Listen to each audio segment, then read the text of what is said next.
کرتا ہے رشک ہم پہ زمانہ اسی لیے، کرتا ہے رشک ہم پہ زمانہ اسی لیے، ہم میں ہے آج ایک خطیب سحر بیان۔ محترم حاضرین، ہمارا یہ جلسہ سیرت النبی صلی اللہ علیہ وسلم، اس جلسے کے مقرر خصوصی حضرت مولانا مفتی محمد اسماعیل صاحب، جیسا کہ آپ نے مفتی عبداللہ صاحب کے زبان سے ان کی مصروفیات کو سنا، حضرت کی دینی خدمات بھی بے انتہا ہے، اسی طریقے سے امت کی دنیاوی ضروریات کی خدمات میں بھی اللہ نے انہیں قبول فرمایا ہے۔ ہم اللہ سے دعا کرتے ہیں کہ اللہ تبارک و تعالی دین اور دنیا دونوں خدمتوں کو حضرت کی قبول فرما کر ان کی عمر میں برکت نصیب فرمائے۔ حضرت کے اور بھی اوصاف ہیں، میں مختصر میں آپ سب کو یوں عرض کر دوں کہ لاکھوں انسانوں کی دھڑکن جو ہے دلوں کی، حضرت مولانا مفتی محمد اسماعیل صاحب ہیں۔ جب شہر مالیگاؤں کے اندر میں اور بھی علاقوں میں اس بات کا اعلان ہوتا ہے کہ حضرت مولانا مفتی صاحب مفتی محمد اسماعیل صاحب بیان فرمائیں گے، تو ان آنکھوں نے دیکھا ہے کہ لاکھوں کی تعداد میں لوگ جو ہے آپ کے بیانات کو سننے کے لیے امڑتے ہوئے سیلاب کی طرح تشریف لائے ہیں۔ چونکہ ہمارا شہر ناسک ابھی حضرت سے صحیح طریقے سے واقف نہیں ہے، اس لیے وہ تعداد یہاں پر موجود نہیں ہے، ہمیں پھر بھی اس کا گلہ نہیں ہے۔ میں اپنی بات کو مختصر کرتے ہوئے ہمارے آئے ہوئے مہمان مقرر حضرت مولانا مفتی محمد اسماعیل صاحب کو آواز دیتا ہوں کہ وہ مائک پر آئیں اور جو ہے سیرت کے عنوان پر اپنے جو ہے مواعظ سے ہمیں مستفیض فرمائیں۔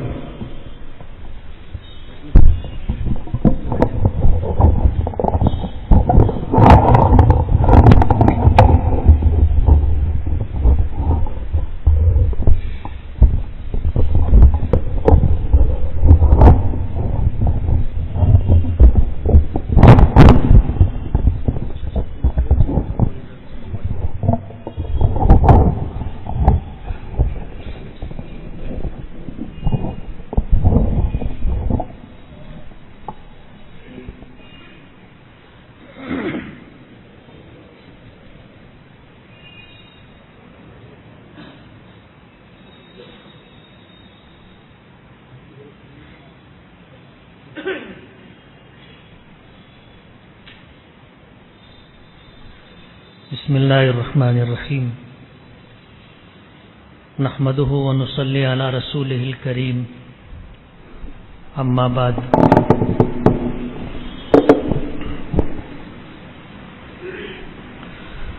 فاعوذ باللہ من الشیطان الرجیم، بسم اللہ الرحمن الرحیم۔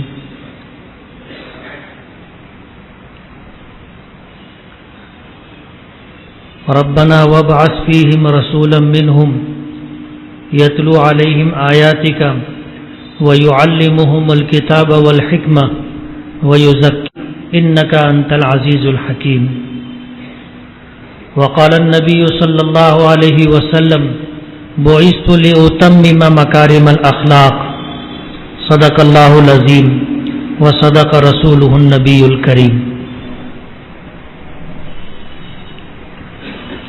حضرات علماء کرام، بزرگوں اور عزیز دوستو، جس آیت کی میں نے اس وقت تلاوت کی ہے، یہ حضرت ابراہیم علیہ السلام کی دعا ہے۔ حضرت ابراہیم علیہ السلام اللہ کے جلیل القدر پیغمبر اور سرکار دو عالم صلی اللہ علیہ وسلم کے جد امجد، حضرت ابراہیم علیہ السلام نے یہ دعا اس وقت مانگی تھی جب بیت اللہ کی تعمیر کر رہے تھے۔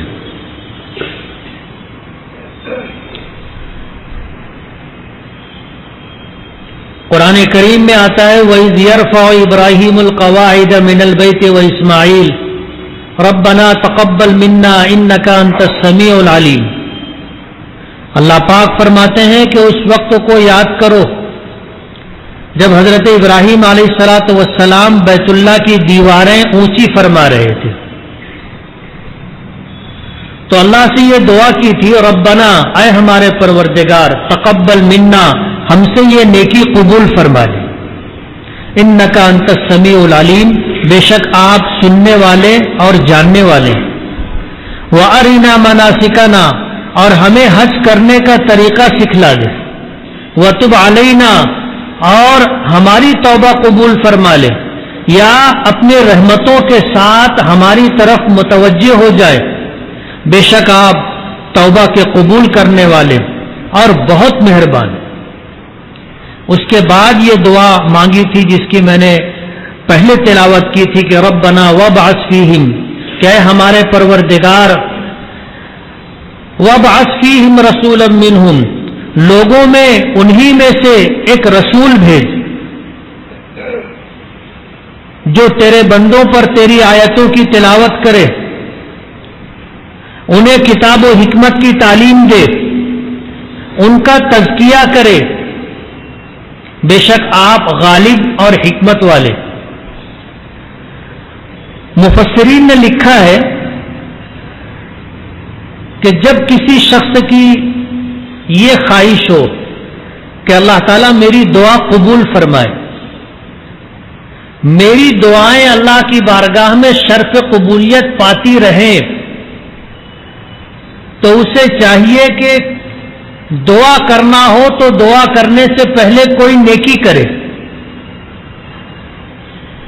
دعا کرنی ہو تو دعا کرنے سے پہلے کوئی نیکی کرے، اور نیکی کر کے اللہ رب العالمین سے مانگے، دعا کرے۔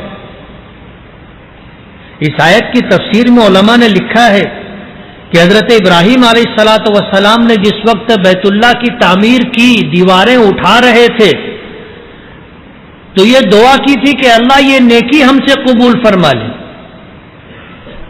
اور اس کے ساتھ اللہ رب العالمین سے دوسری دعائیں بھی کی، جس میں یہ دعا بھی کی کہ اللہ انہی لوگوں میں سے ان میں ایک رسول بھیج۔ علماء نے لکھا ہے کسی نبی کو اللہ سے کسی نے مانگا نہیں تھا،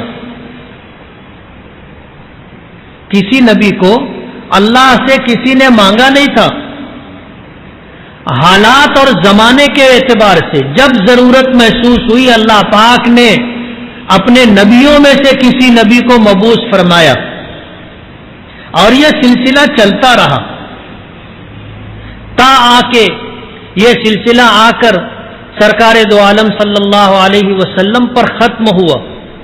لیکن ان تمام انبیاء کرام علیہم الصلاۃ والسلام میں ایک نبی، ایک رسول ایسے ہیں جنہیں اللہ کے ایک نبی نے اللہ تعالی سے مانگا تھا۔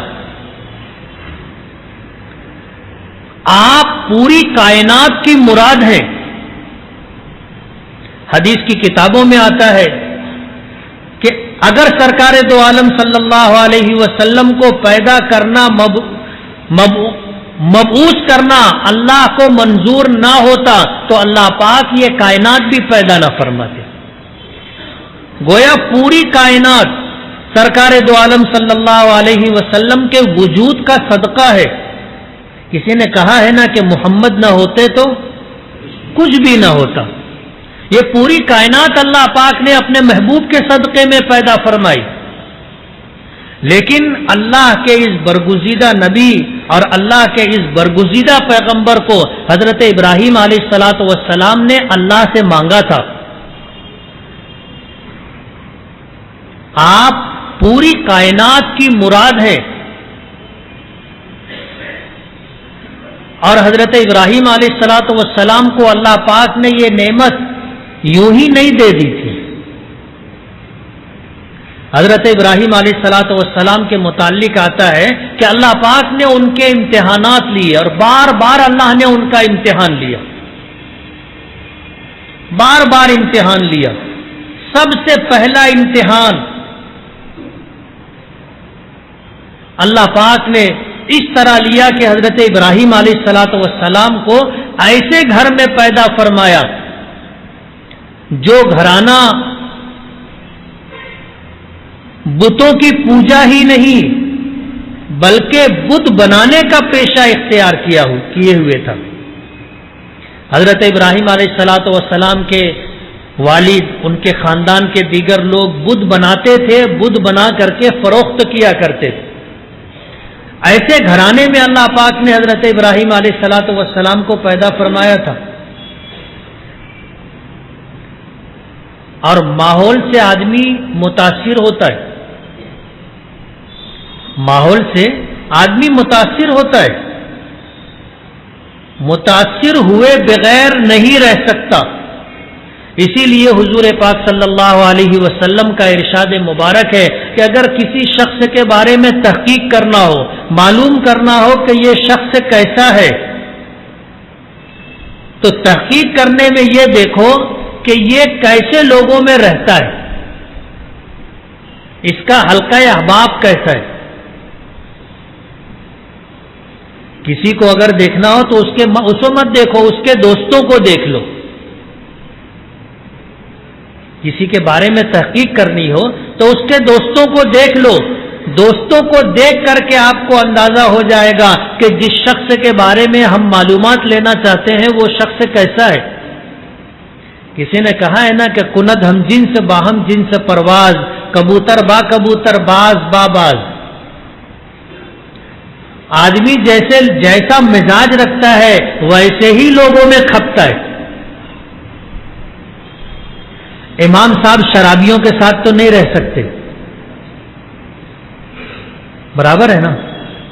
کوئی نیک آدمی ہو، صوم و صلات کا پابند ہو، اللہ کی اطاعت و فرما برداری کرتا ہو، تو وہ شرابیوں کے ساتھ، جواریوں کے ساتھ، زانیوں کے ساتھ نہیں رہ سکتا.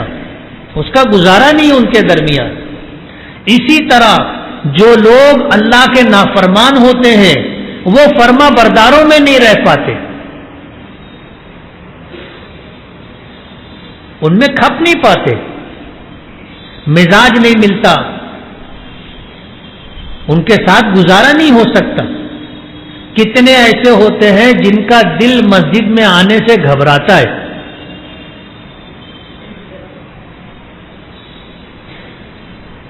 کئی مرتبہ اتفاق ہوا گشتوں میں جانے کا، اور جانے کے بعد جب کچھ لوگوں سے ملاقات ہوئی تو ان لوگوں کو آمادہ کیا کہ آپ چلو ہمارے ساتھ مسجد میں. کسی صورت میں تیار نہیں ہوئے. جب ساتھی آگے بڑھ گئے تو میں پیچھے رک کر کے میں نے پھر ان سے گزارش کی کہ جیسے آپ کیوں نہیں چل رہے ہیں، فارغ بیٹھے ہیں. تعلقات تھے تو کہنے لگے مفتی صاحب جی بہت گھبراتا ہے، مسجد میں جانے سے جی بہت گھبراتا ہے.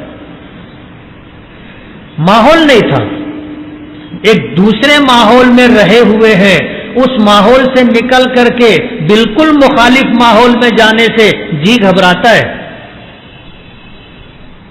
طبیعت نہیں لگتی. اسی لیے مسجد میں کس کا جی لگتا ہے؟ جو نمازوں کا پابند ہو. مسجد میں اس کا جی لگتا ہے جو اللہ کی اطاعت و فرما برداری کرتا ہو.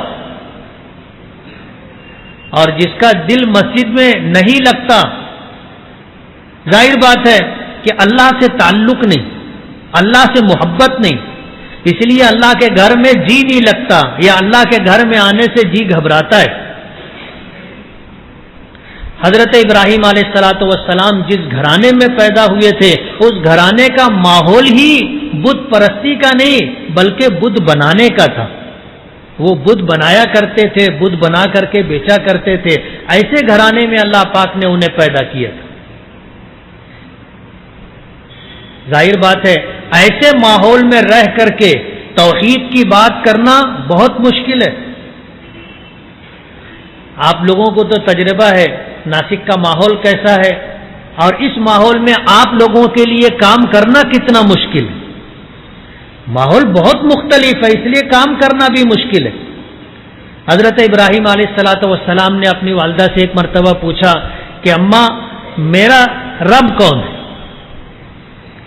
تو ماں نے جواب دیا کہ میں. پوچھا کہ آپ کا رب کون ہے؟ کہنے لگے کہ تیرے والد۔ کہا کہ میرے والد کا رب کون ہے؟ تو جواب دیا کہ نمرود۔ کہا کہ نمرود کا رب کون ہے؟ تو ماں نے کہا کہ بیٹے ایسی بات نہیں کرتے، خاموش کرا دیا، اور کہنے لگی کہ اگر یہ بات نمرود سن لے گا تو نہ تو رہے گا نہ ہم رہیں گے، اس لیے کہ وہ خدائی کا دعویٰ کرتا تھا۔ جب وہ سن لے گا کہ میرے متعلق یہ سوال ہو رہا ہے کہ میرا پروردگار کون ہے، میرا رب کون ہے، میرا معبود اور خدا کون ہے، تو ظاہر بات ہے ماں کا جو اندیشہ تھا اس نے ظاہر کر دیا کہ بیٹے نہ پھر تو رہے گا نہ ہم رہیں گے۔ حضرت ابراہیم علیہ الصلوۃ والسلام نے ایسے ماحول میں رہ کر کے اللہ کی وحدانیت کا پیغام دیا تھا۔ سورہ مریم آپ پڑھو گے تو اس میں یہ بات ملے گی کہ حضرت ابراہیم علیہ الصلوۃ والسلام نے جب دعوت دینی شروع کی، اللہ کی وحدانیت، اللہ کی الوہیت، اللہ کی معبودیت، ربوبیت کو بیان کرنا شروع کیا تو پورا خاندان چونک گیا، اور آخر میں یہ فیصلہ کیا کہ اب تمہارے لیے ہمارے گھر میں جگہ نہیں۔ حضرت ابراہیم علیہ الصلوۃ والسلام کو ہجرت کرنی پڑی۔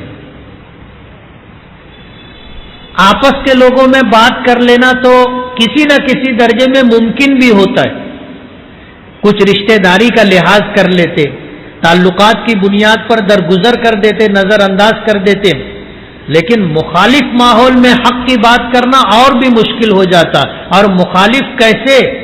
جن کے پاس طاقت ہو، جو اپنا غصہ نافذ کرنے پر قدرت رکھتے ہوں، ایسے لوگوں کے درمیان بات کرنا تو اور مشکل ہو جاتا ہے۔ قرآن کریم میں آتا ہے اللہ پاک نے حضرت ابراہیم علیہ الصلوۃ والسلام کو پابند کیا تھا کہ نمرود کے دربار میں جا کر کے توحید کی بات کرے۔ حضرت ابراہیم علیہ الصلوۃ والسلام وہاں بھی پہنچے اور جا کر کے اللہ کی وحدانیت کی بات رکھی تو نمرود نے کہا کہ تیرا پروردگار کیسا ہے؟ حضرت ابراہیم علیہ الصلوۃ والسلام نے فرمایا کہ میرا پروردگار جلاتا بھی ہے، میرا پروردگار مارتا بھی ہے۔ تو نمرود نے کہا کہ یہ کام تو میں بھی کر سکتا ہوں۔ دو قیدیوں کو بلایا جس کے لیے پھانسی کی سزا تھی، اس کو آزاد کر دیا، اور جو بے قصور تھا اس کی گردن مار دی، اور کہا کہ دیکھ میں بھی جلاتا ہوں، میں بھی مارتا ہوں۔ اب ظاہر بات ہے ابراہیم علیہ الصلوۃ والسلام کے کہنے کا یہ مقصد تو نہیں تھا، لیکن اس نے یہ سمجھا یا یہ سمجھانے کی کوشش کی، تو حضرت ابراہیم علیہ الصلوۃ والسلام نے پھر جو بات کہی وہ لاجواب کرنے والی تھی کہ میرا پروردگار تو وہ ہے جو سورج کو مشرق سے نکالتا ہے، مغرب میں ڈوباتا ہے۔ اگر تو رب ہونے کا دعویٰ کرتا ہے تو سورج کو مغرب سے نکال کر کے بتا۔ ظاہر بات ہے یہ تو نمرود کے بس کی بات نہیں تھی، نہیں کر سکا۔ عاجز آ کر کے ابراہیم علیہ الصلوۃ والسلام کو دربار سے نکال دیا گیا۔ ابراہیم علیہ الصلوۃ والسلام کو ہجرت کرنی پڑی، اور پھر اپنے علاقے سے ہجرت کر کے ملک شام کی طرف گئے۔ جاتے ہوئے راستے میں کچھ حالات پیش آئے، مصر پہنچے تو پھر فرعون کی طرف سے ایسے حالات پیش آئے کہ جس کی وجہ سے اللہ پاک نے عزت عطا فرمائی۔ اس وقت جو بادشاہ تھا وہ اس طرح کا تھا کہ اگر اس کے علاقے میں کوئی بھی خوبصورت عورت آ جاتی تھی تو اسے اٹھوا کر کے اپنے محل میں منگوا لیا کرتا تھا۔ حضرت ابراہیم علیہ الصلوۃ والسلام کے ساتھ حضرت سارہ ان کی بیوی تھی۔ اللہ نے بلا کی خوبصورتی عطا کی تھی، خبر پہنچ گئی، فوجیوں کو بھیج کر کے حضرت سارہ کو اٹھوا لیا۔ حضرت ابراہیم علیہ الصلوۃ والسلام نے حضرت سارہ سے یہی بات کہی کہ دیکھ، اس بادشاہ کا دستور یہ ہے کہ اگر بھائی بہن ہو ساتھ میں، بھائی بہن ہو تو تو وہ نظر انداز کر دیتا ہے. اگر وہ تجھ سے پوچھے تو بتا دینا کہ میں بھائی ہوں. آج اس وقت تیرے اور میرے علاوہ اللہ کو تنے تنہا خالق و مالک ماننے والا کوئی دوسرا نہیں ہے. دینی اعتبار سے ہم بھائی بہن، رشتے کے اعتبار سے ہم میاں بیوی ہیں، لیکن دین کے اعتبار سے ہم بھائی بہن ہیں. حضرت ابراہیم علیہ السلام نے یہ بات کہہ دی تھی جب محل کے اندر حضرت سارہ کو لے جایا گیا اور برے ارادے سے جب وہ شخص آگے بڑھا تو زمین نے اس کے قدم پکڑ لی. زمین نے اس کے قدم پکڑ لیے. جب قدم پکڑ لیے تو وہ چونک گیا کہ آج سے پہلے کبھی میرے ساتھ اس طرح کے حالات نہیں ہوئے. یہ پہلا موقع ہے، یہ پہلا اتفاق ہے کہ زمین میں پیر دھس گیا اور زمین نے پیر پکڑ لیے. وہ سمجھ گیا کہ یہ اللہ کی کوئی برگزیدہ نیک بندی ہے، تو اس نے کہا کہ تم میرے لیے دعا کر دو، اس مصیبت سے میں نجات پا جاؤں. حضرت سارہ نے دعا کی، زمین نے قدم چھوڑ دیے. پھر اس کی نیت خراب ہو گئی، پھر آگے بڑھنا چاہا تو زمین نے پھر پکڑ لیا. 3 مرتبہ ایسا ہوا. اس کے بعد تاریخ میں آتا ہے کہ اس نے اپنی بیٹی یا اپنے خاندان کی لڑکی حضرت سارہ کو یہ کہہ کر کے دی کہ یہ تیری خدمت کیا کرے گی، یہ تیری خدمت کرے گی. اتنا متاثر ہوا، لے کر کے آ گئی. ان حالات سے گزر کر کے حضرت ابراہیم علیہ السلام ملک شام پہنچے. حضرت سارہ نے پھر حضرت ہاجرہ کا نکاح جسے ان کی خدمت کے لیے دیا گیا تھا حضرت ابراہیم علیہ السلام سے کر دیا. حضرت سارہ کے پیٹ سے اللہ نے اولاد نہیں دی تھی. زمانہ گزر گیا تھا، لمبی عمر ہو چکی تھی، اولاد نہیں ہوئی تھی. اور پھر اللہ پاک نے حضرت ہاجرہ کو جب حضرت ابراہیم کے نکاح میں دیا تو حضرت ابراہیم کے نکاح میں آنے کے بعد اللہ پاک نے حضرت ہاجرہ کو اولاد عطا کی، اور جو بچہ تولد ہوا اس کا نام اسماعیل رکھا گیا. بچے کا پیدا ہونا تھا. پہلی بیوی حضرت سارہ کو محرومی کا احساس ہوا. حضرت سارہ نے حضرت ابراہیم سے یہ درخواست کی کہ یہ ماں بیٹے کو میری نظروں سے آپ دور رکھو، میں انہیں دیکھتی ہوں تو مجھے اپنی محرومی کا احساس ہوتا ہے. اللہ پاک کی طرف سے بھی حکم آیا کہ انہیں لے جا کر وادی غیر ذی زرع میں چھوڑاؤ. بہت مشکل امتحان تھا. ملک شام سے حکم ہوتا ہے کہ اب بیوی اور بچے کو لے جا کر وادی غیر ذی زرع، جہاں آج بیت اللہ ہے، مکہ مکرمہ، اس وقت چٹیل میدان تھا، ریگستان تھا، اسباب زندگی کچھ بھی نہیں تھے. حکم ہوا کہ وہاں لے جا کر کے چھوڑاؤ. حضرت ابراہیم علیہ السلام اللہ کے حکم کے پابند تھے اور یہ امتحان تھا. بڑھاپے میں حضرت اسماعیل علیہ السلام کی پیدائش ہوئی تھی، اور ظاہر بات ہے کہ اولاد کی محبت کسے نہیں ہوتی، سب کو ہوتی. حتیٰ کہ جانوروں کو بھی اپنے بچے سے محبت ہوتی. اور اولاد برسوں کی تمناؤں اور مرادوں کے بعد اللہ پاک عطا فرمائے اور بڑھاپے میں اللہ صاحب اولاد بنا دے تو پھر بیٹے کی محبت دل میں کتنی ہوگی. امتحان تھا حضرت ابراہیم علیہ السلام کا. اللہ پاک نے جب دیکھا کہ جس بندے کو میں نے اپنا خلیل بنایا، اپنا دوست بنایا، جسے خلیل اللہ کا خطاب عطا کیا، اس کے دل میں بیٹے کی محبت، اب دیکھنا یہ ہے کہ یہ اللہ کی محبت پر بیٹے کو قربان کرتا ہے یا بیٹے کی محبت پر اللہ کے حکم کو قربان کرتا ہے. امتحان تھا. حکم ہوا وادی غیر ذی زرع میں چھوڑا. ابراہیم علیہ السلام چلے، اپنی بیوی ہاجرہ، بیٹے اسماعیل کو لیا، ایک مشکیزہ پانی کا اور ایک تھیلی میں کھجوریں لے کر کے چلے، اور ملک شام سے سفر کرتے کرتے تقریباً 1000 کلومیٹر کا سفر ہے، اس مقام پر آئے جہاں آج بیت اللہ ہے، مسجد حرام ہے. اس مقام پر آنے کے بعد بیوی اور بچے کو چھوڑا، واپس جانے لگے، کھجوریں رکھ دی تھی، پانی کا مشکیزہ رکھ دیا تھا، جانے لگے۔ بخاری شریف میں آتا ہے کہ حضرت ہاجرہ نے آگے بڑھ کر کے حضرت ابراہیم کا دامن پکڑ لیا اور دامن پکڑ کر کے پوچھا کہ ابراہیم کہاں جا رہے، ہمیں کہاں چھوڑ کر کے جا رہے؟ حضرت ابراہیم علیہ الصلوۃ والسلام کچھ کہہ نہ سکے۔ زندگی میں ایسا موڑ بھی آتا ہے، کبھی حالات اس طرح کے حالات سے بھی آدمی گزرتا ہے کہ کہنا چاہے تو زبان ساتھ نہیں دیتی، گلا سوکھ جاتا ہے، زبان سوکھ جاتی۔ حضرت ہاجرہ نے پوچھا کہ ہمیں کہاں چھوڑ کر کے جا رہے؟ کوئی جواب نہیں دے سکے۔ دوبارہ پوچھا، کوئی جواب نہیں ملا۔ تیسری مرتبہ پوچھا، روایتوں میں آتا ہے کہ حضرت ابراہیم علیہ الصلوۃ والسلام نے آسمان کی طرف انگلی اٹھائی تو حضرت ہاجرہ کہنے لگی کہ کیا یہ اللہ کا حکم ہے؟ حضرت ابراہیم نے سر کے اشارے سے جواب دیا کہ ہاں۔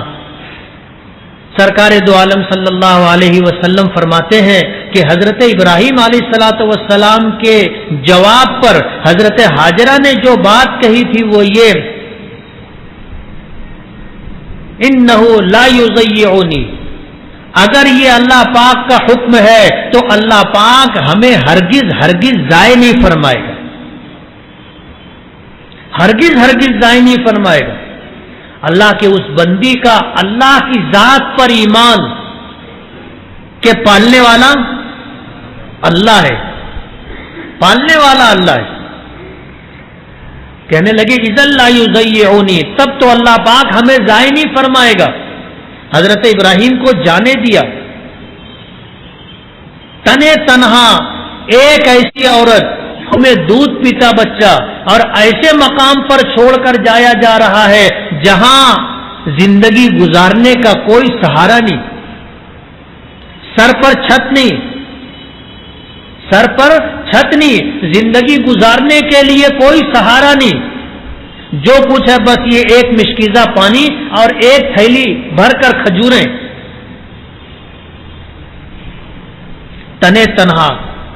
اولاد ماں باپ کی کمزوری ہوتی، اولاد ماں باپ کی کمزوری ہوتی ہے۔ کسی عورت کے لیے اس سے بڑی کمزوری اور کوئی دوسری نہیں ہوتی کہ اس کی گود میں دودھ پیتا بچہ۔ لیکن حضرت ہاجرہ نے یہی کہا تھا، اذا اللہ ہاجرہ کا حکم ہے اور اللہ کے حکم پر تم مجھے یہاں چھوڑ کر کے جا رہے ہو تو جاؤ، اللہ پاک ہمیں ضائع نہیں کرے گا۔ حضرت ابراہیم علیہ الصلوۃ والسلام اس مقام سے آگے بڑھے اور جس راستے سے جا رہے تھے سامنے مروہ پہاڑی تھی، مروہ پہاڑی چڑھ کر کے اس طرف اتر گئے۔ کئی مرتبہ چاہا پہاڑی پر چڑھنے سے پہلے کہ پلٹ کر کے دیکھیں، لیکن یہ سوچ کر کے کہ کہیں ایسا نہ ہو کہ پلٹ کر کے دیکھوں تو بیوی اور بچے کی محبت میرے قدموں کو پکڑ لے، نہ جانے دے، پلٹ کر کے نہیں دیکھا۔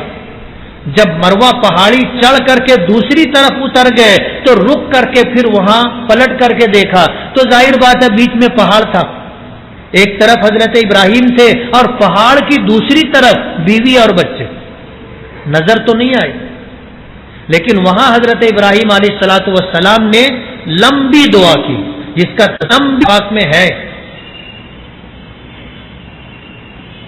دعا کی، ربنا انی اسکنت من ذریتی بواد غیر ذی زرع عند بیتک المحرم، کہ ہمارے پروردگار تیرے حکم پر اپنے بیوی بچے کو اس وادی غیر ذی زرع میں چھوڑ کر کے جا رہا، لیقیموا الصلاۃ، تاکہ یہ نماز قائم کرے۔ دعا مانگی، پورا ایک رکوع ہے قرآن پاک میں حضرت ابراہیم علیہ الصلوۃ والسلام کی دعا کا۔ مجھے حضور کی سیرت بیان کرنی، سے یہ واقعات سنا تھا کہ حضرت ابراہیم علیہ الصلوۃ والسلام نے کیا کیا دعا مانگی تھی۔ جس مقام پر حضرت ابراہیم نے دعا مانگی تھی اس مقام کو مقام مدعا کہا جاتا ہے۔ حضرت ابراہیم نے دعا کی اور دعا کرنے کے بعد پھر آگے چلے، واپسی کا سفر شروع ہو چکا تھا، ملک شام جانا تھا، 1000 کلومیٹر کا سفر تھا۔ حضرت ابراہیم بھی جانتے تھے کہ یہ 1000 کلومیٹر کا سفر طے کرتے کرتے مجھ کو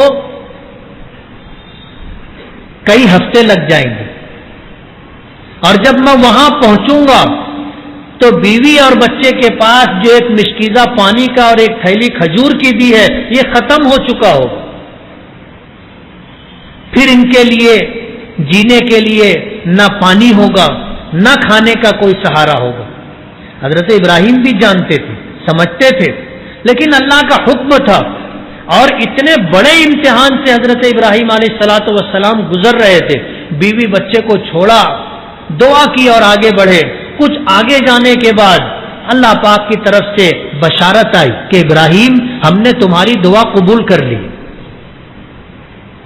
ہم نے تمہاری دعا قبول کر لی ہے، آگے دیکھو، پیچھے دیکھو، دائیں دیکھو، بائیں دیکھو، جہاں تک تمہاری نظر جا رہی ہوگی، تمہاری نظر میں ریت کے جتنے ذرے آئیں گے اتنی رحمتیں میں روزانہ تم پر اور تیری اولاد پر اتاروں گا۔ اور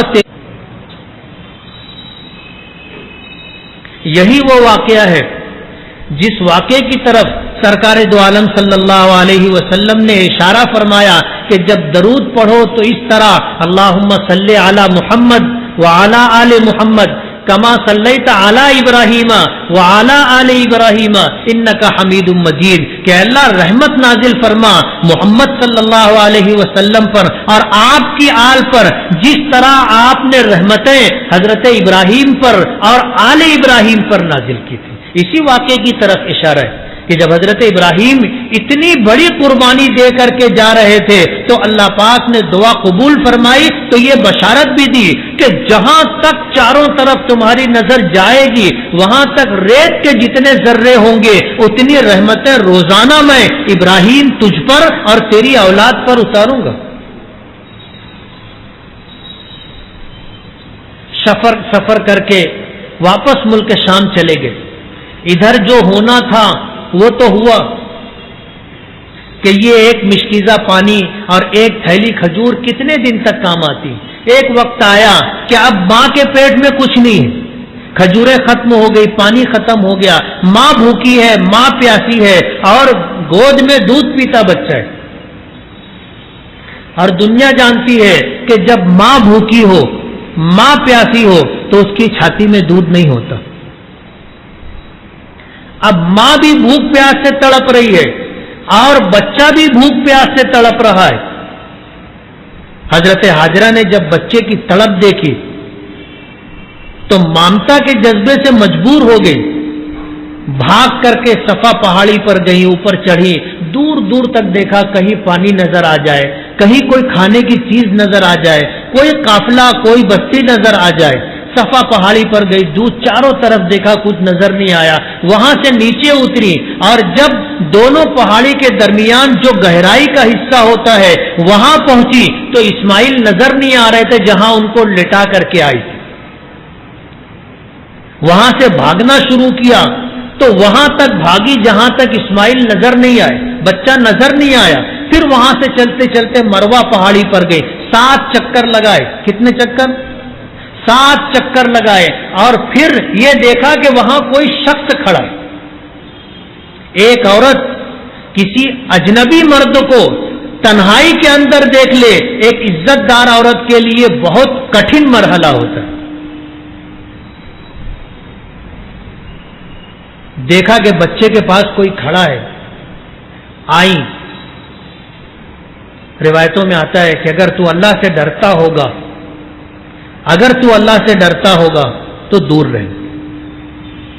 کہا کہ میں اللہ کا بھیجا ہوا فرشتہ ہوں، جس طرح جس جگہ حضرت اسماعیل ایڑیاں رگڑ رہے تھے اس جگہ اس فرشتے نے پیر مارا یا پر مارا، وہاں سے پانی کا چشمہ ابلا۔ حضرت ہاجرہ گھبرا کر کے اس پانی کو روکنے کے لیے ریت کا گھیرا بنائی، اور ان کی زبان سے نکلا زم زم، رک جا رک جا۔ بخاری شریف میں آتا ہے سرکار دو عالم صلی اللہ علیہ وسلم نے فرمایا رحم اللہ ام اسماعیل، اللہ تعالیٰ ام اسماعیل پر رحم فرمائے، اگر انہوں نے گھیرا بنا کر کے زمزم کے پانی کو روکا نہ ہوتا تو یہ ایک جاری چشمہ ہوتا، کان عینم معینن، جاری چشمہ ہوتا، نہ معلوم کہاں تک بہہ کر کے جاتا اور لوگ اس سے فائدہ اٹھاتے. لیکن انسانی فطرت ہے، یہ پانی ضائع نہ ہو جائے، اس لیے انہوں نے اس کو گھیرا بنا کر روکنے کی کوشش کی. اللہ نے اس کو قیامت تک کے لیے روک دیا، قیامت تک کے لیے روک دیا.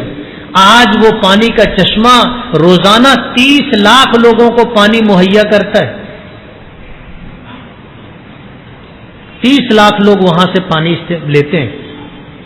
سعودی حکومت نے پچھلے دنوں شاہ فہد کے زمانے میں یہ پروگرام بنایا تھا کہ یہ زمزم کا پانی مدینہ منورہ تک پہنچایا جائے. پانی کی پائپ لائن مدینہ منورہ تک پہنچائی، بچھائی گئی، اور اس کے بعد پورے اعزاز و اکرام کے ساتھ شاہ فہد نے آ کر کے اس کا افتتاح کیا. یہ زمزم کا پانی پائپ میں چلا، حرم کی حد جہاں ختم ہوئی وہاں جا کر رک گیا.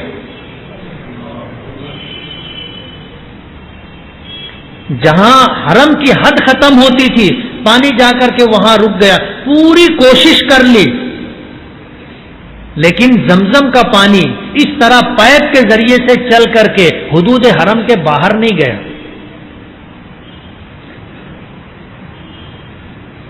قریب کا واقعہ، بہت دور کا نہیں. آج بھی مدینہ منورہ زمزم کا پانی ٹینکر کے ذریعے سے جاتا ہے.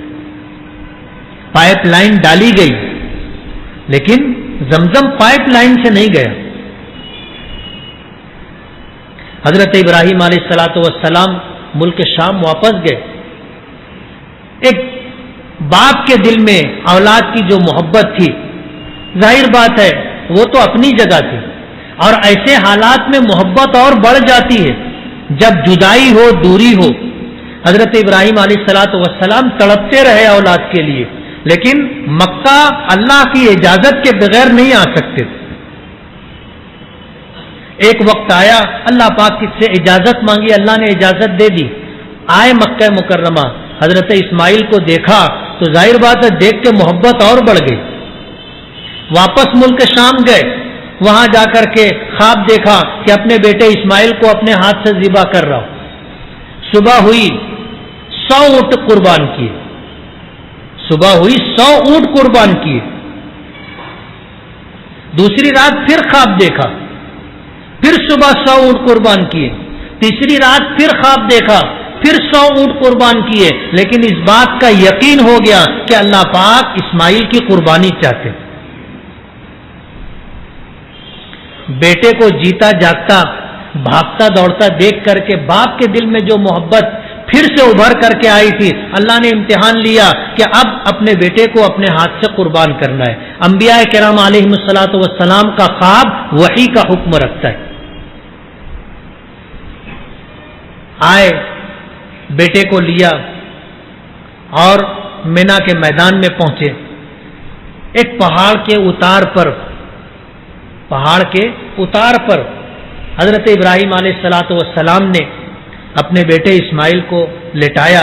لٹانے سے پہلے یہ کہا کہ رأیتک فی المنام انی اذبحک، بیٹے میں نے خواب دیکھا ہے کہ میں تمہیں ذبح کر رہا ہوں. فانظر ماذا تری، تمہاری کیا رائے؟ باپ بیٹے سے پوچھ رہا ہے کہ بیٹے میں تمہیں ذبح کرنا چاہتا ہوں، تمہاری کیا رائے ہے؟ اور بیٹا بھی کوئی بہت سمجھدار نہیں، بچہ.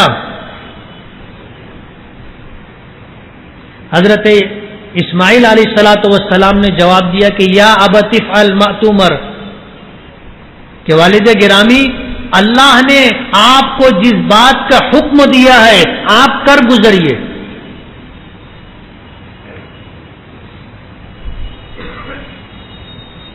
ستجدونی انشاءاللہ من الصابرین، آپ مجھے انشاءاللہ صبر کرنے والوں میں پائیں. روایتوں میں آتا ہے کہ حضرت ابراہیم علیہ الصلوۃ والسلام نے بیٹے کو لٹایا اوندھے منہ، کہیں ایسا نہ ہو کہ چہرے پر نظر پڑے اور ہاتھ رک جائے، نہ چل پائے. آنکھوں پر پٹی باندھ لی اور پھر سر کے بال پکڑ کر کے سر اٹھایا اور گلے پر چھری رکھی اور پھر چھری چلا دی. حضرت جبرائیل علیہ الصلوۃ والسلام سے کسی نے نبی نے پوچھا تھا کہ جبرائیل، اللہ کے حکم کی تعمیل میں کبھی تمہیں مشقت محسوس ہوئی؟ اللہ کے حکم کی تعمیل میں کبھی تمہیں مشقت محسوس ہوئی؟ کہنے لگے کہ ہاں، 3 مرتبہ. ان 3 مرتبہ میں سے ایک واقعہ یہ ہے کہ حضرت ابراہیم نے بیٹے کے گلے پر چھری رکھ دی اور چلانے جا رہے تھے. اللہ کا حکم ہوا کہ جنت سے مینڈھا لے کر کے جاؤ اور ابراہیم کی چھری کے نیچے مینڈھے کا گلا رکھ دو، اسماعیل کا گلا ہٹا لو. آنے واحد میں 7ویں آسمان پہ تھا، مجھے حکم ہوا کہ جنت سے مینڈھا لے جا کر کے اس طرح کرو. اللہ کے اس حکم کی تعمیل میں مجھے مشقت ہوئی تھی.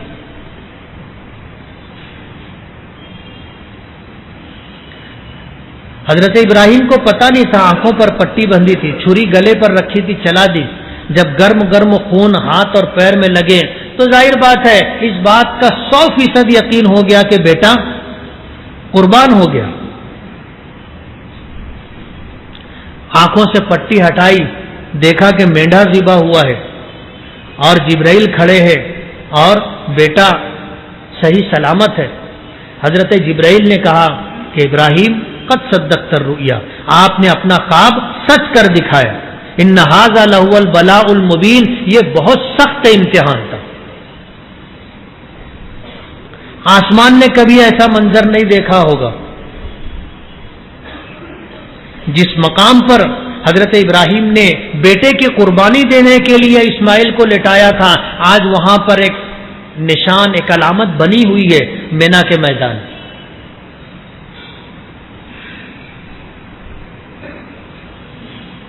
اتنی قربانیوں، امتحانات کے بعد پھر اللہ کا حکم ہوتا ہے کہ ہمارے گھر کی تعمیر کرو. حضرت ابراہیم علیہ الصلوۃ والسلام جس وقت اپنے بیٹے اسماعیل کو لے کر کے بیت اللہ کی دیواریں اٹھا رہے تھے، اس وقت اللہ رب العالمین سے دعا کی تھی کہ اے اللہ انہی میں سے ایک رسول بھیج دے. علماء نے لکھا ہے، مفسرین نے لکھا ہے کہ ابراہیم علیہ الصلوۃ والسلام کا امتحان بھی بہت سخت تھا، اور جب امتحان میں ابراہیم 100% کامیاب ہو گئے تو اللہ پاک سے مانگا. کبھی بڑا آدمی خوش ہو جاتا ہے کسی بات پر تو پھر کہتا ہے کہ مانگ کیا مانگنا ہے. ابراہیم علیہ الصلوۃ والسلام نے جب اتنے امتحانات کو کامیاب کیا اور اللہ کے حکم کی تعمیل کر رہے تھے تو پھر اللہ سے مانگا بھی کیا جو اللہ کے خزانے میں صرف ایک تھا. سرکار دو عالم صلی اللہ علیہ وسلم جیسا نہ کبھی کوئی ہوا ہے نہ کبھی ہوگا. حضرت ابراہیم نے مانگا بھی تو اللہ رب العالمین سے سرکار دو عالم صلی اللہ علیہ وسلم کو مانگا.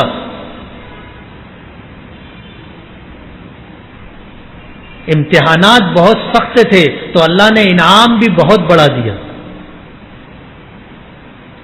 انعام بھی بہت بڑا دیا. سرکار دو عالم صلی اللہ علیہ وسلم آپ ہی کی اولاد میں تشریف لائے. حضرت ابراہیم کے بیٹے حضرت اسماعیل اور حضرت اسماعیل سے جو اولاد چلی اس میں سرکار دو عالم صلی اللہ علیہ وسلم تشریف لائے.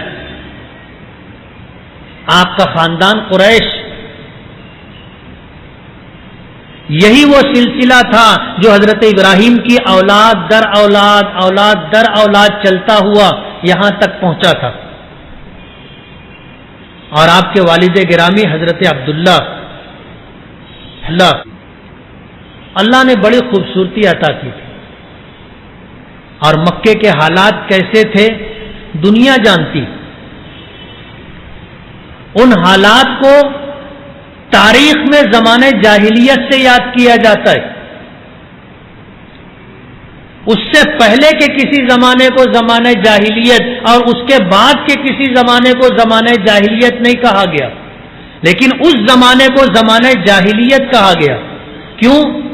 جو واقعات اس وقت کے آج ہم لوگ کتابوں میں پڑھتے ہیں یا کچھ وہ لوگ کیا کرتے تھے، اس کو سن کر کے، اس کو پڑھ کر کے حیرت ہوتی ہے کہ اتنی پستی میں یہ لوگ جا چکے تھے. عجیب مزاج اللہ نے دیا تھا. جہالت کی حد کر دی تھی ان لوگوں نے. عام طور پر سنا ہوگا آپ نے، شراب عام تھی، زنا عام تھا، جوا عام تھا، جنگل راج تھا. یہ تو اجمال ہے، اس کی تفصیل میں آپ جاؤ گے تو حیران ہو جاؤ گے. عجیب صورتحال تھی. اولاد کا قتل کر دینا، اولاد کا بیچ دینا ان کے نزدیک کوئی بات نہیں تھی.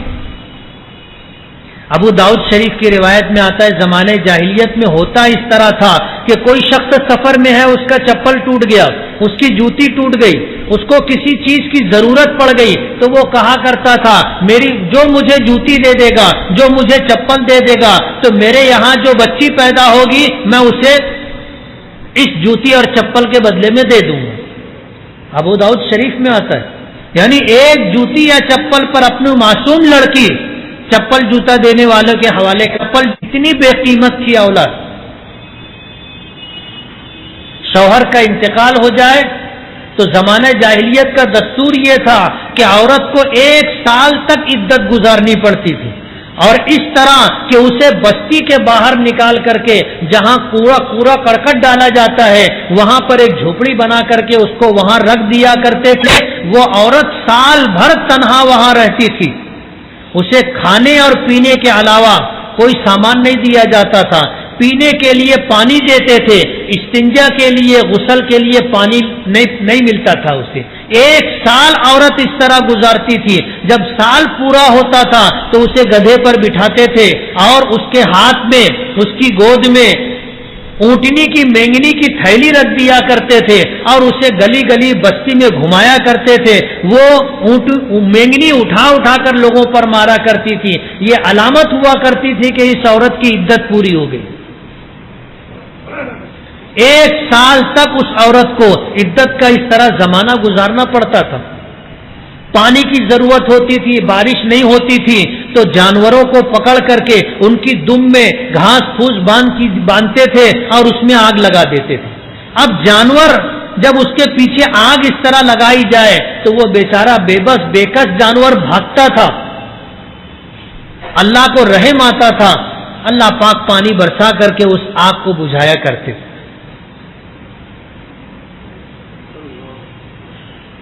اس طرح کے حالات تھے. بیٹی پیدا ہوتی تھی اسے زندہ درگور کر دیا کرتے تھے. حدیث پاک میں آتا ہے کہ ایک شخص حضور کی خدمت میں آیا اور آ کر کے کہنے لگا کہ میں ایمان قبول کرنا چاہتا ہوں لیکن میری ایک شرط ہے. حضور پاک صلی اللہ علیہ وسلم نے پوچھا کیا؟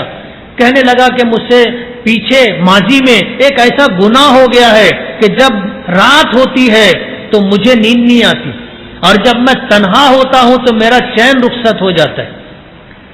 حضور نے فرمایا کہ الاسلام یہدم ما کان قبل، اسلام قبول کر لینا ماضی کے تمام گناہوں کو ختم کر دیتا ہے.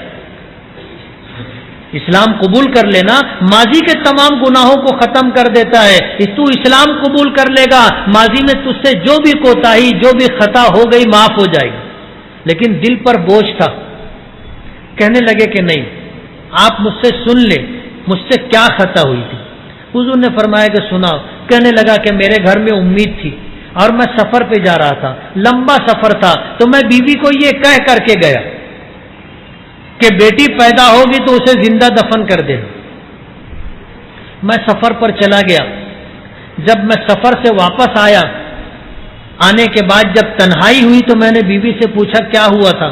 تو بیوی نے بتایا کہ آپ کہہ کر کے گئے تھے کہ بیٹی ہوگی تو اسے دفن کر دینا. تو بیٹی ہوئی تھی، میں نے اسے دفن کر دیا.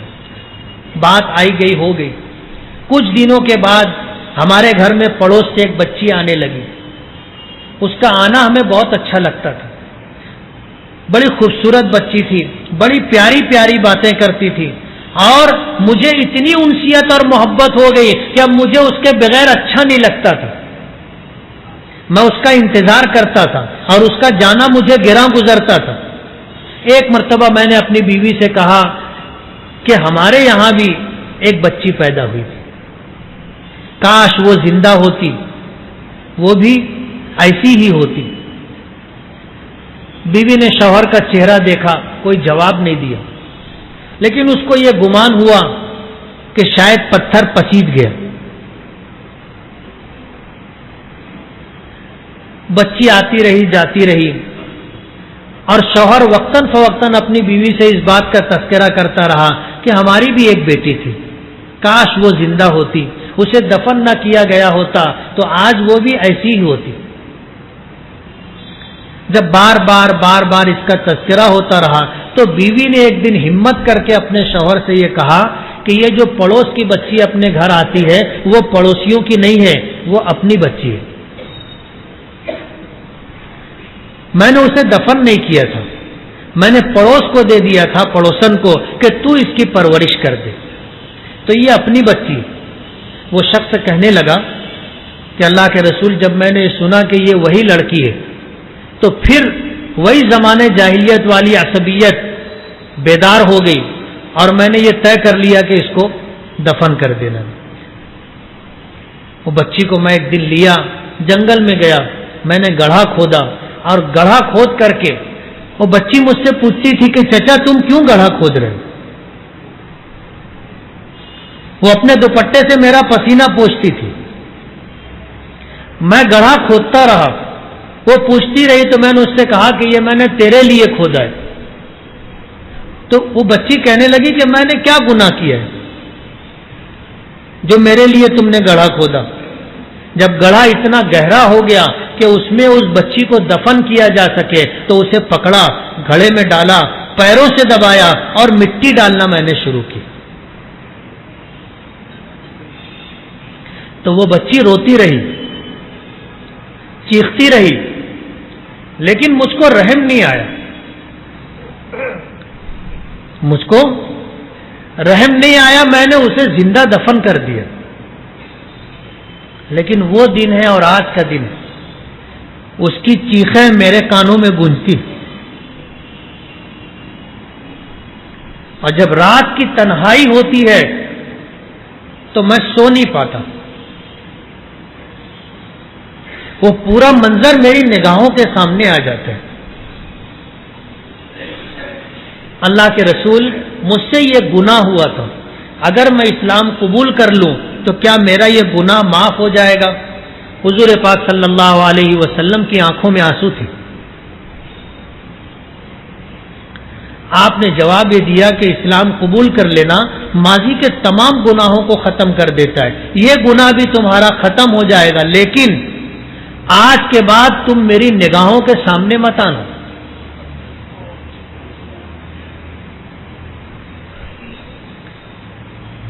مجھے تمہاری آنکھوں میں اس معصوم بچی کا خون نظر آتا ہے۔ یہ زمانہ جاہلیت تھا۔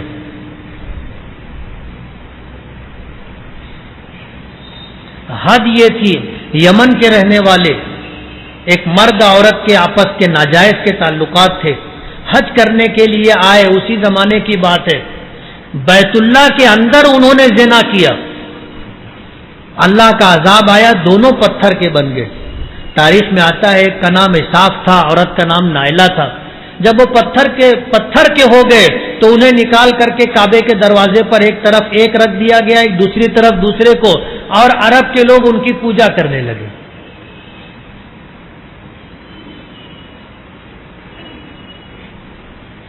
یہ حال تھا،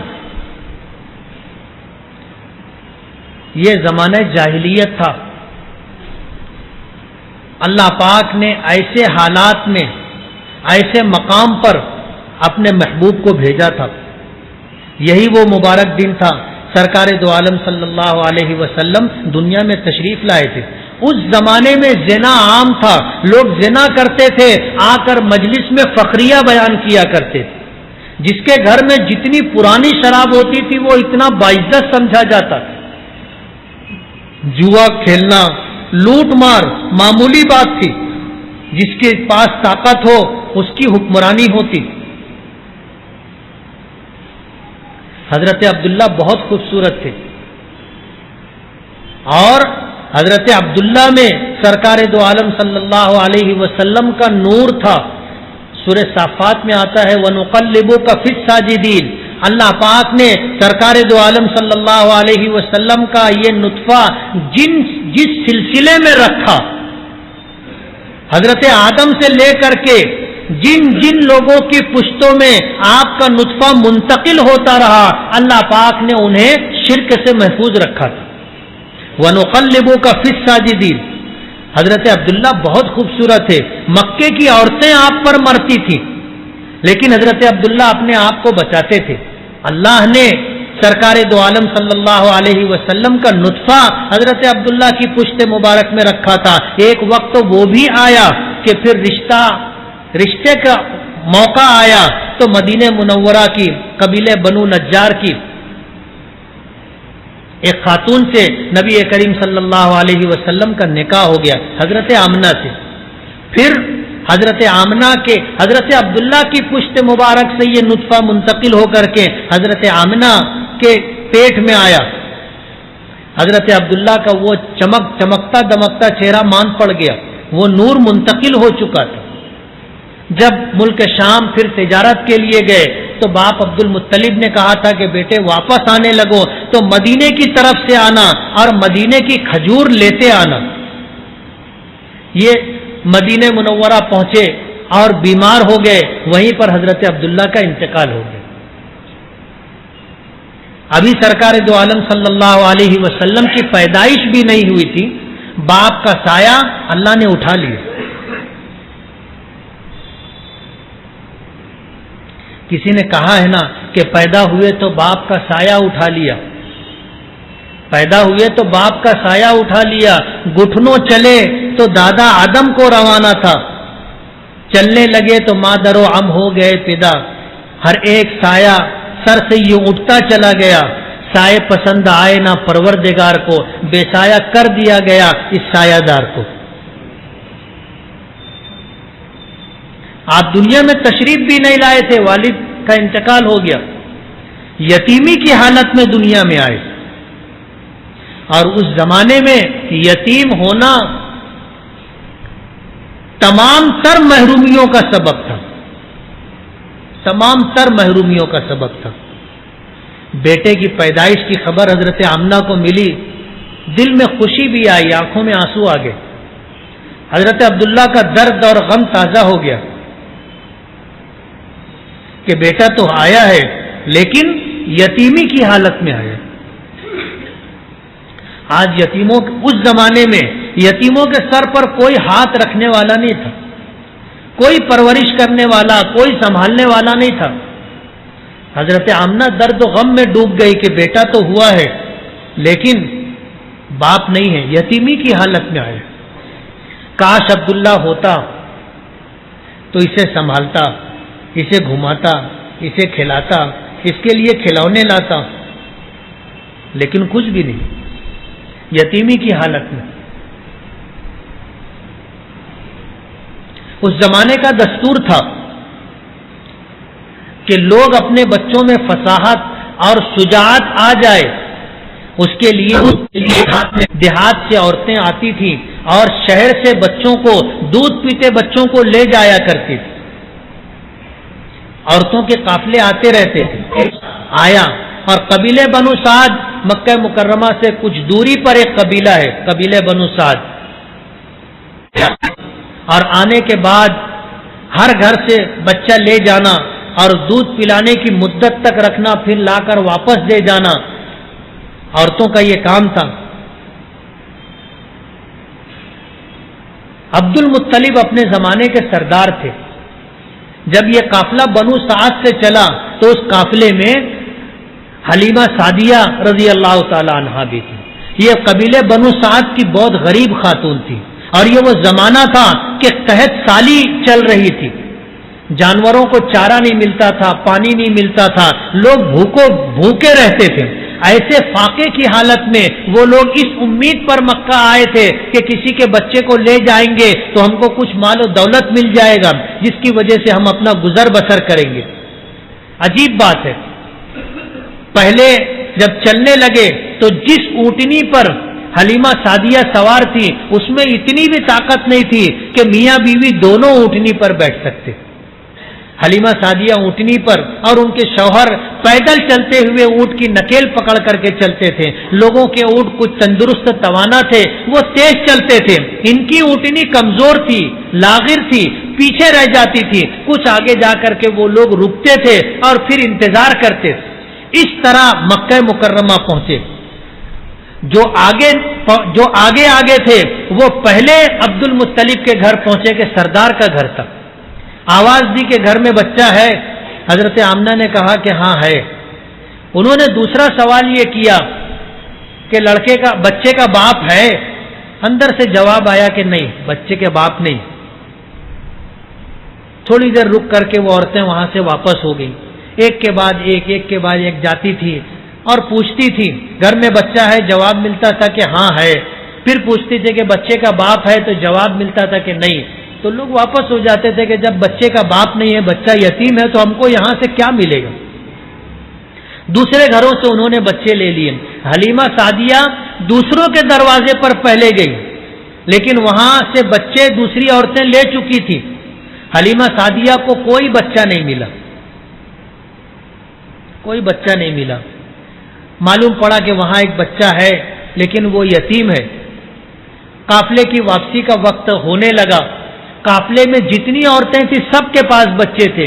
ایک حلیمہ سعدیہ ایسی عورت تھی جس کے پاس بچہ نہیں تھا۔ وہ اپنے شوہر سے کہنے لگی کہ خالی ہاتھ جانا نہیں لگتا، کیوں نہ ایسا کرے کہ اس یتیم بچے کو ہم لے کر کے آ جائیں۔ شوہر نے بھی کہا کہ ہاں لے کر کے آ جاؤ، خالی ہاتھ جانا اچھا نہیں۔ آئی، آ کر کے پوچھا کہ گھر میں بچہ ہے؟ اتنی مرتبہ لوگوں نے پوچھا تھا کہ حلیمہ سعدیہ کا غم تازہ ہو چکا تھا۔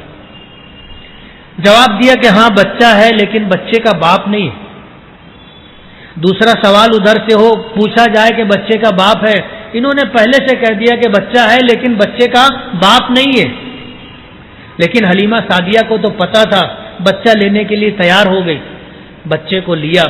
کہتی ہے کہ جس وقت میں نے بچے کو گود میں لیا تو بچہ مسکرا کر کے مجھے دیکھا۔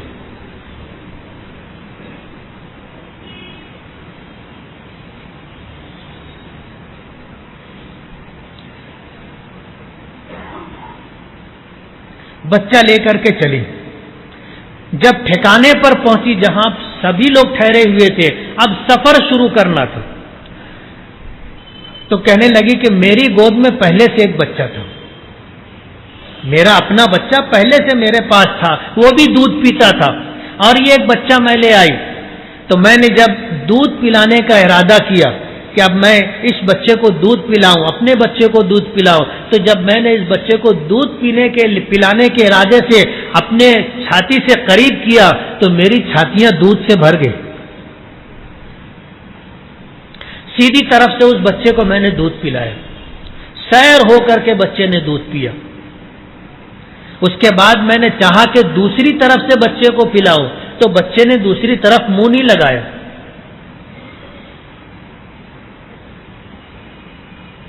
دوسری طرف منہ نہیں لگایا کہ یہ دوسرے بچے کا حق تھا۔ اپنے بچے کو پھر میں نے بائیں طرف سے دودھ پلایا۔ کہتی ہے کہ جس دن سے یہ بچہ پیدا ہوا تھا کبھی پیٹ بھر اسے دودھ نصیب نہیں ہوا تھا، اور کوئی رات ایسی نہیں گزرتی تھی کہ بچہ رات میں روتا نہ ہو بھوک کی وجہ سے۔ لیکن یہ پہلا موقع تھا کہ رات بھر دونوں بچے چین سے سوئے۔ میں بھی حیران تھی کہ میں اپنے بچے کو اتنے دنوں میں کبھی پیٹ بھر کر دودھ نہیں پلا سکی، آج کیا ہو گیا کہ ایک نہیں دو بچے میری چھاتی سے سیراب ہو گئے۔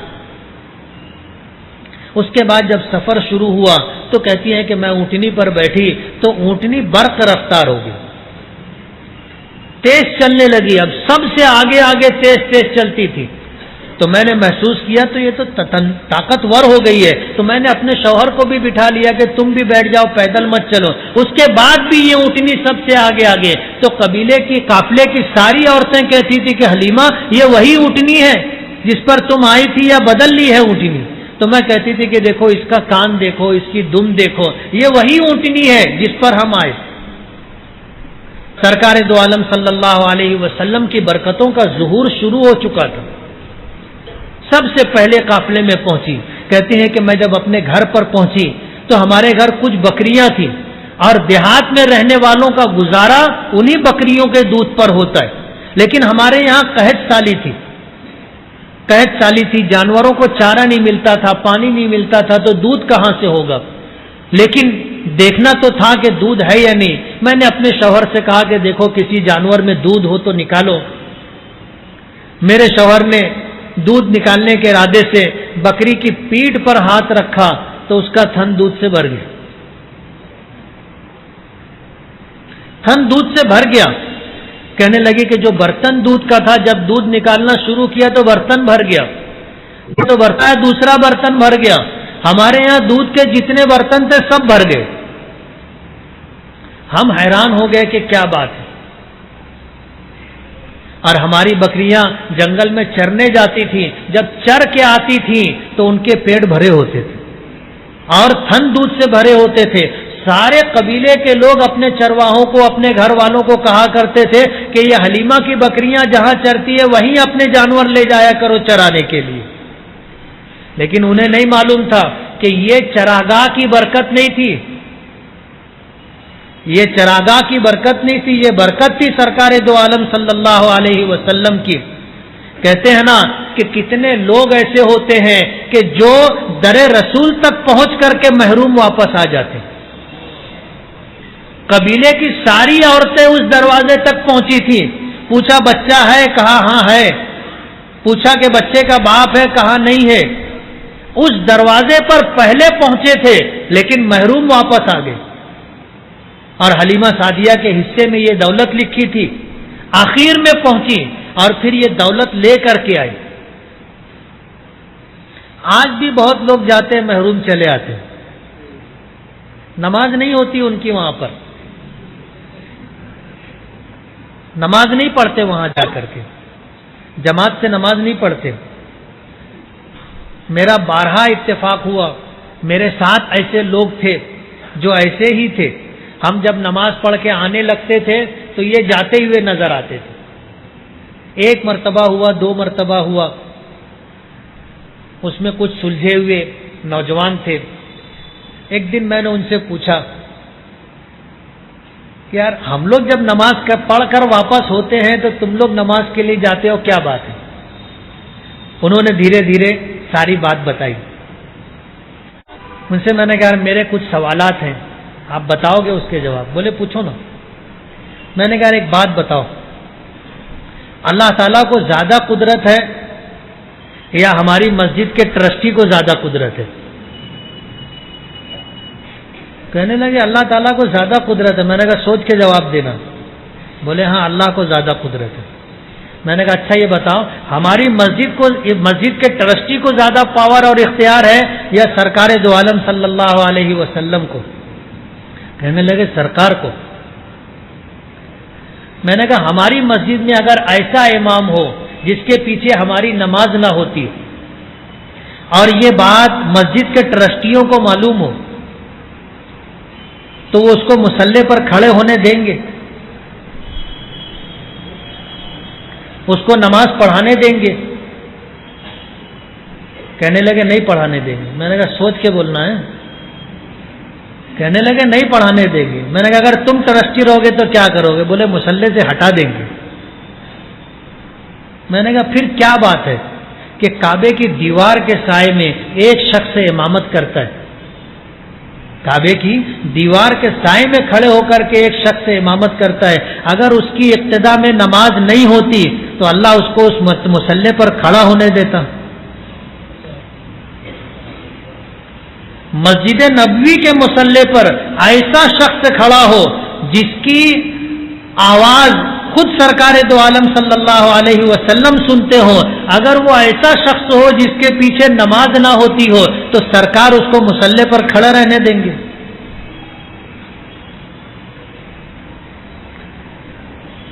حیران ہو گئے وہ، کہنے لگے کہ نہیں بات آپ کی برابر ہے۔ میں نے کہا کہ دیکھو اللہ نے دل دیا ہے، دماغ دیا ہے، تم اپنے دل و دماغ سے سوچو کہ ہم اپنی مسجد میں ایسے شخص کی امامت پسند نہیں کرتے جس کے پیچھے نماز نہ ہو یا جس کی پیچھے نماز مکروہ ہوتی ہو. ہم اس کے پیچھے نماز نہیں پڑھتے. مسجد کے ذمہ داران اسے امامت پر نہیں رہنے دیتے, لیکن مسجد حرام میں اللہ کے گھر کے سائے میں کھڑے ہو کر جو شخص امامت کرتا ہو, مسجد نبوی کے مصلی پر کھڑے ہو کر کے جو شخص امامت کرتا ہو, جس کی آواز, جس کی تکبیر, جس کی قرات, جس کی پوری نماز سرکار دو عالم صلی اللہ علیہ وسلم سنتے ہوں, کیا اللہ کو اور اللہ کے رسول کو اتنا اختیار نہیں ہے کہ ایسے شخص کو مصلی سے ہٹا سکے؟ میں نے کہا دل و دماغ سے سوچو. مجھے اس وقت تو خوشی ہوئی کہ میں نے پھر ان نوجوانوں کو دیکھا کہ وہ ہم سے پہلے جاتے تھے اور اس بات کی کوشش کرتے تھے کہ پہلی صف میں نماز پڑھیں, پہلی صف میں نماز پڑھیں.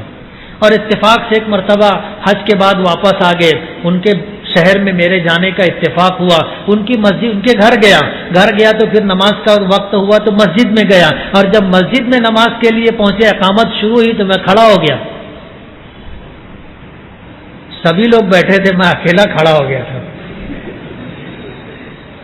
اب وہ کہنے لگے بیٹھ جاؤ بیٹھ جاؤ نیچے بیٹھ جاؤ. تو مجھے پہلے سے معلوم ہوتا تو میں نہیں کھڑا ہوتا, لیکن اب کھڑا ہو گیا تھا. نہیں, کھڑے رہو. مفتی صاحب بولے کھڑے رہو, اور لوگوں سے کہا کہ کچھ مت بولو. ہم ان کی مسجد میں جاتے ہیں تو یہ ہم کو کھڑا کرتے ہیں کیا؟ یہ ہم کو نہیں بولتے کہ کھڑے ہو جاؤ. اگر یہ ہماری مسجد میں آ کے کھڑے ہو گئے تو ہم کیوں ان کو بولتے ہیں کہ بیٹھو؟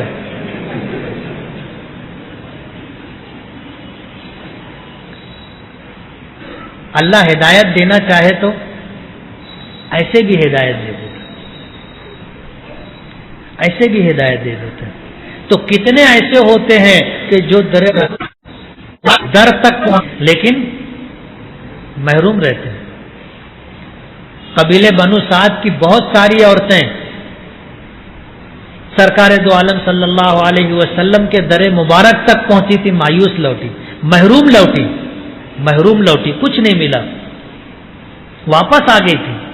اور حلیمہ سعدیہ وہ ساری دولت لے کر کے آئی. سرکار دو عالم صلی اللہ علیہ وسلم 2 سال کی عمر پوری ہوئی, حلیمہ لے کر کے آئی, لیکن چھوڑنا نہیں چاہتی تھی. مکے میں کچھ بیماری چل رہی تھی, اس کو بہانہ بنا کر کے حضور کو پھر واپس قبیلہ اپنے گھر لے کر کے چلی گئی. 4 سال کی عمر ہوئی, پھر لا کر کے واپس. سرکار دو عالم صلی اللہ علیہ وسلم کچھ وقت ساتھ میں رہے. پھر وہ وقت بھی آیا کہ حضرت آمنہ نے سوچا کہ برسوں گزر گئے نہیں گئی. یہ سوچ کر کے 6 سال کی عمر تھی حضور کی, لے کر کے مدینہ منورہ آئی, اور مدینہ منورہ آ کر کے کچھ دن وہاں رہی. اور اس کے بعد صلی اللہ علیہ وسلم 7 سے 6 سال کی عمر تھی. ایک خادمہ ساتھ میں تھی, ایک خادمہ ساتھ میں تھی, ام ایمن ساتھ میں تھی. جب واپس ہونے لگے مکہ مکرمہ سے کچھ آگے آنے کے بعد ایک مقام آتا ہے, مقام ابوا. اس مقام پر حضرت بیمار ہو گئی اور طبیعت بگڑی اور بگڑتی چلی گئی, اور اسی مقام پر حضرت آمنہ کا انتقال ہو گیا. اور وہیں پر پھر حضرت کا ہو گئی. حضور کی عمر کتنی تھی؟ 6 سال. پیدا ہوئے تھے تو باپ نہیں تھے, اور کیا, اور ایسے مقام پر انتقال ہوا کہ جہاں کوئی نہیں تھا. اس میں سے ماں کا انتقال ہو گیا.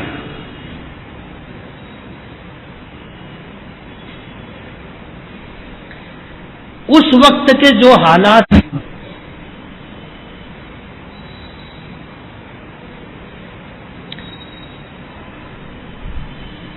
بڑی مشکل سے حضور کو سنبھالا.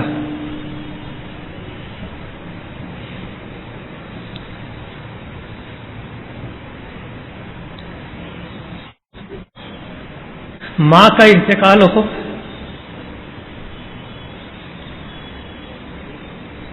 6 سال کا بچہ, اس کا رونا, بلکنا, تڑپنا,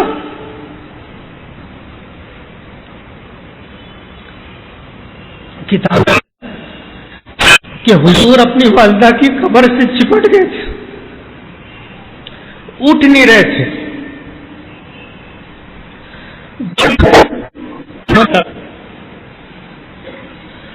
اور مکے تک مسلسل روتے رہے۔ تاریخ میں آتا ہے کہ یہ تو بچپن کی بات تھی۔ حضور جب حجۃ الوداع 62 سال کی ہو چکی تھی، حجۃ الوداع کے لیے چلے، اور جب مقام ابوا کے پاس سے گزرے تو اس سفر میں حضور پھر رک گئے مقام ابوا پر۔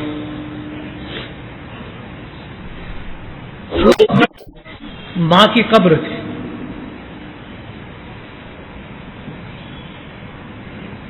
بچپن یاد آ گیا کہ ادھر ادھر پھیل کر کے تم لوگ رک جاؤ، اور جس مقام زمین پر بیٹھ گئے اپنے قدم اٹھا لیے اور ہاتھ سے ایسے گھٹنوں کو پکڑ لیا۔ گھنٹوں حضور روتے رہے، زندگی کا آخری سال مقام ابوا پر رکے، اور گھنٹوں، صحابہ کرام کہتے ہیں کہ 1 گھنٹہ ہو گیا، 2 گھنٹے ہو گئے، 3 گھنٹے ہو گئے، 4 گھنٹے ہو گئے، حضور بیٹھے تھے اس حالت میں اور مسلسل رو رہے تھے۔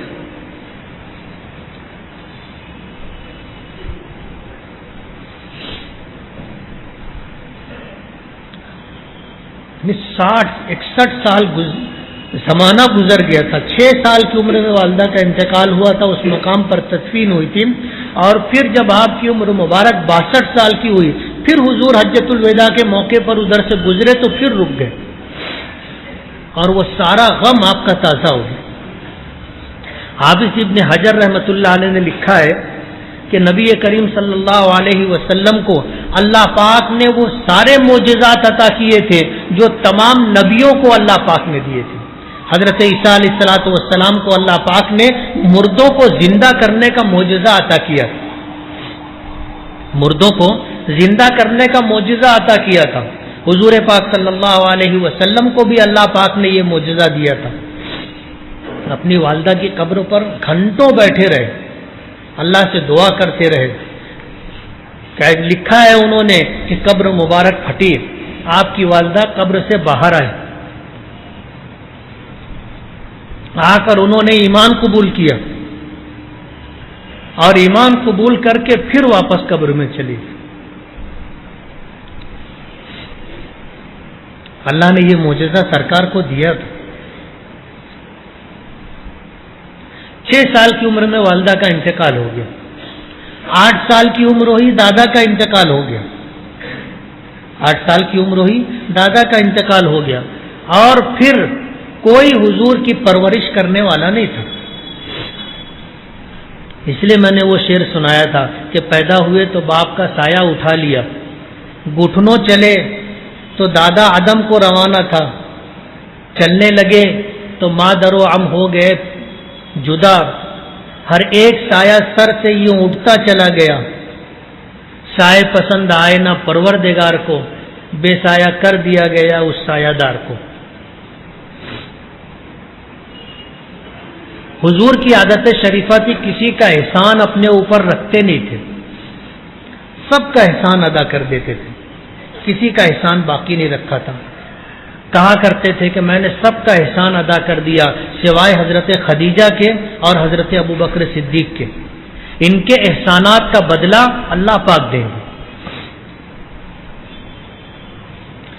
ابو طالب نے حضور کی پرورش کی تھی، جب باپ نہیں تھے، ماں کا انتقال ہو گیا، دادا کا انتقال ہو گیا، اب کوئی سر پر ہاتھ رکھنے والا نہیں تھا۔ 8 سال کی عمر تھی، چچا ابو طالب نے پرورش کی تھی حضور کی۔ 25 سال کی عمر ہوئی، حضرت خدیجہ سے نکاح کر دیا۔ حضرت خدیجہ کی عمر حضور سے 15 سال زیادہ تھی،